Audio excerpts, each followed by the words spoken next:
ঠাকুমশাই জয় মা রক্ষাকালী। জয় মা রক্ষাকালী। ঠাকুমশাই আজকে মায়ের ভোগে কি কি আছে? আজকে মায়ের ভোগে যেহেতু আমাদের এখানে বৈদিক উপাচারে পূজা পাঠ হয়, কোনো আমিষ আমরা মাকে গ্রহণ করাতে পারি না।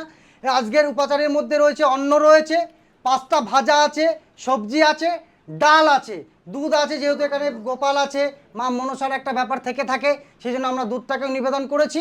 আর আমাবস্যা পূর্ণিমার বিশেষ তিথিতে কিন্তু আমরা এই ভোগের সাথে সাথে পায়েস, ক্ষীর, ছানা, খিচুড়ি সমস্ত কিছু মাকে অন্নপ্রসাদের মধ্যে আমরা রেখে থাকি। ঠাকুমশাই এই প্রসাদ কি সম্পূর্ণ বিনামূল্যে পাবে একদম ভক্তরা? বিনামূল্যে। একবার যদি এই মন্দিরে সেই প্রসাদ গ্রহণ করতে পারেন, আপনার গ্রহ দশা, কাল সর্প, শনি শাসক সব নিমেষে ভ্যানিশ হয়ে যাবে।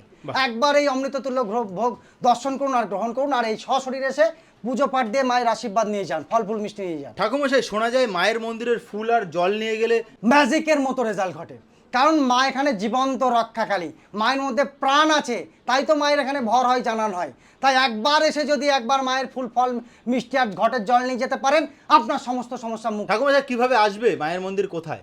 কন্ট্যাক্ট নাম্বার দেওয়া আছে, কন্ট্যাক্ট নাম্বারে যোগাযোগ করে নিতে হবে, কারণ বিভিন্ন ভক্ত বিভিন্ন জায়গা থেকে আসে। নদিয়া জেলার কৃষ্ণনগরে অবস্থিত এই মা রক্ষাকালীর জাগ্রত মন্দির। একবার যোগাযোগ করে নেবেন, আপনাদেরকে সঠিক ঠিকানা আমরা বলে দিতে পারি।